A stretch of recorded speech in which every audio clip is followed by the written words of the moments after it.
Hello everyone, hope you all are doing well. इस video में हम लोग सुप्रीम कोर्ट की एक लेटेस्ट जजमेंट के बारे में बात करेंगे जो भी रिसेंट में आया है, जो कि पॉक्सो से संबंधित है। पॉक्सो में एज ऑफ कंसेंट से संबंधित है। एज ऑफ कंसेंट से संबंधित एक इम्पॉर्टेंट जो है जजमेंट आया है। एज ऑफ कंसेंट यानी कंसेंट की सहमति की एज क्या होनी चाहिए समझ। सबसे पहले हम देखते हैं कि जो है इस केस का नाम क्या है, फिर उसके फैक्ट को देखते हैं, फिर जो है हाई कोर्ट में क्या इसके बारे में अपना हाई कोर्ट का डिसीजन क्या है, उसके बाद सुबह सुप्रीम कोर्ट का डिसीजन देखते हैं। सबसे पहले केस का नाम क्या है। केस का नाम है state of UP, state of UP Uttar Pradesh versus Anirudh, ANURUDH।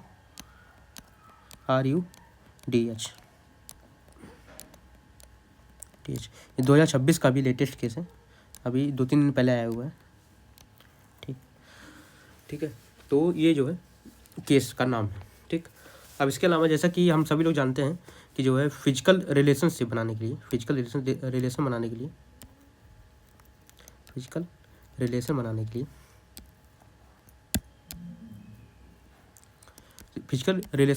कम से कम जो है व्यक्ति की, ठीक है, पर्सन की उम्र जो है मोर देन 18 ईयर होना चाहिए। ठीक है, मोर देन 18 ईयर होना चाहिए। और अगर कोई जो है ऐसा कोई पर्सन या फिर कोई चाइल्ड, जिसको हम लोग जो है पॉस्को में चाइल्ड बोला गया है, जो कि लेस देन 18 ईयर होते हैं, उनको हम लोग जो है चाइल्ड बोला गया है। ठीक है, तो ऐसा कोई भी चाइल्ड जो लेस देन 18 ईयर है और फिजिकल रिलेशन बनाता है, ठीक है, फिजिकल रिलेशन बनाता है जो कि म्यूचुअल कंसेंट से बनता है, तो इस केस में अगर कोई रिलेशन बनता है जो कि चाइल्ड की तरह बनाया जाता है, तो इस केस में जो है जो रिलेशन बनता है उसको जो है वैलिड नहीं माना जाता है। ठीक है, इसके अलावा जो भी कंसेंट दिया गया है लड़की के द्वारा, ठीक है, लड़की द्वारा जो भी कंसेंट दिया गया है उस कंसेंट को कंसेंट नहीं मानते हैं, और इस कंसेंट को कंसेंट नहीं मानते हैं। इसी आधार पे जो है लड़की के जो माँ बाप होते हैं वो जो है FIR फाइल करते हैं। ठीक है, फाइल करते हैं लड़के के खिलाफ, ठीक है, अगेंस्ट में। तो इसमें इसका जो है इस केस का स्टोरी अगर देखा जाए तो यही है स्टोरी इसका है कि जैसे कि जो है एक लड़की के माँ बाप होते हैं, वो FIR लॉन्च करवाते हैं। ये इलाहाबाद क्या मतलब यूपी का केस है, ये यूपी के जालौन के साथ केस है। ठीक है, लड़की के माँ बाप जो है जालौन में FIR लॉन्च करवाते हैं, जिसमें वो लोग चाइल्ड मिसिंग का केस करते हैं, और इसके अलावा किडनैपिंग का, और इसके अलावा जो है कि पॉक्सो के सेक्शन 3 और 4 का मिलाकर जो है FIR फाइल करते हैं। इसके बाद FIR होने के बाद जो इन्वेस्टिगेशन वगैरह तो होता रहता है, उसी बीच में एक्यूज जो होता है, एक्यूज मतलब जो चाइल्ड है, मेल चाइल्ड है, वो जो है बेल के लिए अप्लाई करता है, एंटीसिपेटरी बेल के लिए इलाहाबाद हाई कोर्ट में अप्लाई करता है। एंटीसिपेटरी बेल के लिए। जब हाई कोर्ट के पास एंटीसिपेटरी बेल का मैटर जाता है, तो हाई कोर्ट को पता चलता है कि इस मैटर में जो लड़की की उम्र है वो जो है डिफरेंट है। जैसे लड़की की उम्र अगर 10th के मार्कशीट में देखा गया तो उसका एज जो है वो डिफरेंट था। ठीक है, इसके अलावा जब लड़की का स्टेटमेंट लिया गया 161 का स्टेटमेंट CRPC का, ठीक, इसके अलावा 164 का स्टेटमेंट यानी कि कन्फेशन का जो लिया गया CRPC का, उसमें लड़की ने अपना एज जो है अलग बताया। इसके अलावा लड़की ने ये बताया कि जो फिजिकल रिलेशन बना हुआ है वो म्यूचुअल कंसेंट से बना हुआ है।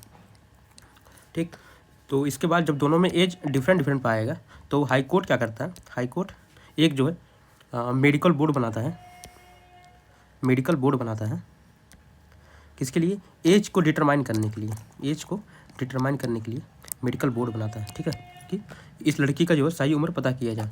इसके बाद मेडिकल रिपोर्ट जो अपना रिपोर्ट सबमिट करता है, जब रिपोर्ट जो है सबमिट करता है तब रिपोर्ट में यह आता है कि लड़की का जो एज है वो मोर देन 18 ईयर्स है। ठीक है, वो मोर देन 18 ईयर्स है।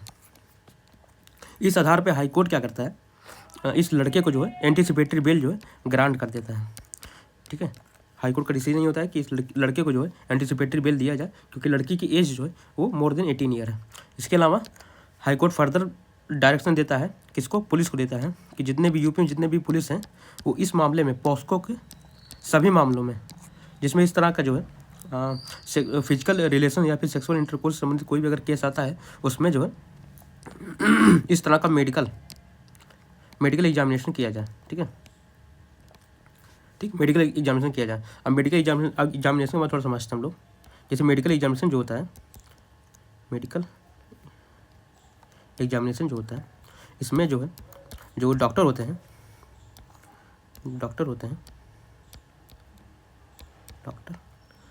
वो जो है एज को डिटरमाइन करने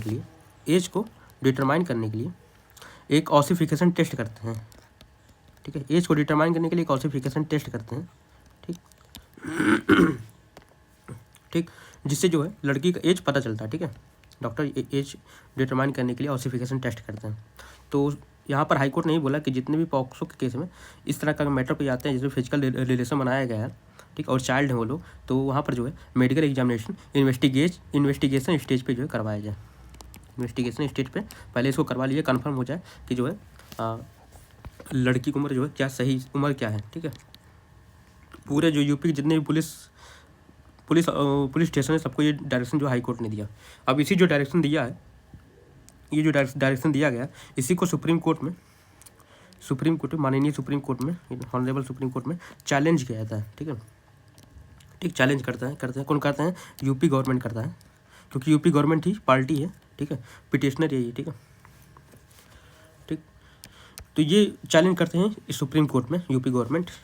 ठीक, तो सुप्रीम कोर्ट के पास जब ये मैटर आता है कि जो है सभी पुलिस स्टेशन पे जो है इस तरह का मेडिकल एग्जामिनेशन डायरेक्शन करने के लिए डायरेक्शन दे दिया गया है। इसके अलावा एंटीसिपेटरी बेल भी दिया गया है ऑसिफिकेशन टेस्ट के बेसिस पे।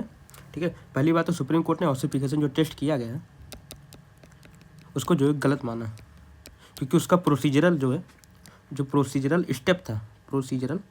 स्टेप जो है वो जो है गलत है। ठीक है, मतलब गलत समय पे इसको किया गया है। इसके अलावा सुप्रीम कोर्ट ने जो ये डायरेक्शन दिया गया था, डायरेक्शन को भी ठीक नहीं माना। ठीक है, ठीक, इस तरह का डायरेक्शन जो है हाई कोर्ट पास नहीं कर सकता है। ठीक, इसके अलावा ऑसिफिकेशन टेस्ट के सामने सुप्रीम कोर्ट क्या बोला कि जो है इस तरह का अगर एज, आपको किसी लड़की का एज अगर पता करना है, एज अगर डिटरमाइन करना है, उसके लिए आप जो है जे एक्ट का, जुवेनाइल जस्टिस एक्ट का सेक्शन 94 के रूल के हिसाब से आपको जो है फॉलो करना पड़ेगा। ठीक है, जिसमें 3 स्टेप दिया है कि कैसे किसी लड़की का या फिर किसी चाइल्ड का एज पता कैसे करते हैं, लड़की लड़का कोई भी हो। ठीक है, जो लेस देन 18 ईयर हो, उनका एज कैसे पता करते हैं वो आप सेक्शन 94 के हिसाब से ही चलेंगे, जो जे एक्ट में दिया गया, जुवेनाइल जस्टिस एक्ट में दिया गया।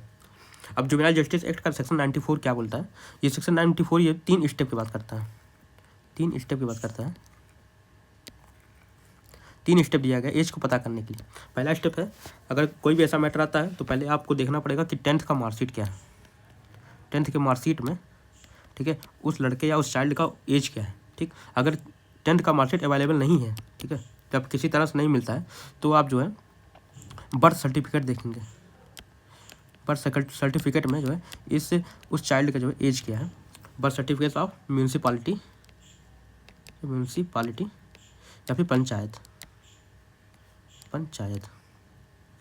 ठीक, अगर ये भी नहीं मिलता है, ठीक है, अगर ये भी अवेलेबल नहीं है, तो इसके बाद आप लास्ट 3rd स्टेज अपना अपनाएंगे, जो कि ऑसिफिकेशन टेस्ट है। ठीक है, तो हाई कोर्ट ने पहले ये है, ठीक है, सेकंड पे ये है, फिर 3rd में किया। लेकिन हाई कोर्ट ने क्या किया, इन दोनों को इग्नोर करके, इसको भी फर्स्ट और सेकंड को इग्नोर करके इतने जो है 3rd पे डायरेक्ट जो है ऑसिफिकेशन टेस्ट पे आ गए, जो कि जो है प्रोसीजरल इरेगुलरिटी है। ठीक है, प्रोसीजर इरेगुलरिटी है, और इसको जो है इन्वेजन ऑफ जस्टिस कहा, या फिर इन्वेजन ऑफ प्रोसीजर कहा, यानी प्रोसीजर का उल्लंघन बोला।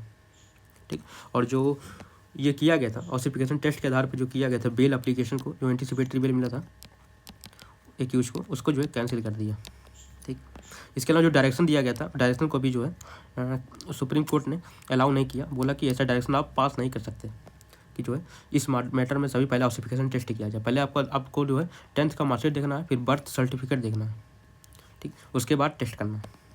इसके अलावा सुप्रीम कोर्ट ने एक जो है नए रूल को या फिर एक नए क्लॉज को जो है यहाँ पर जिक्र किया है, जो कि है रोमियो जूलियट क्लॉज के नाम से इसको जानते हैं। ठीक है, जितने भी डेवलप कंट्री हैं लगभग वहाँ ये क्लॉज यूज होता है।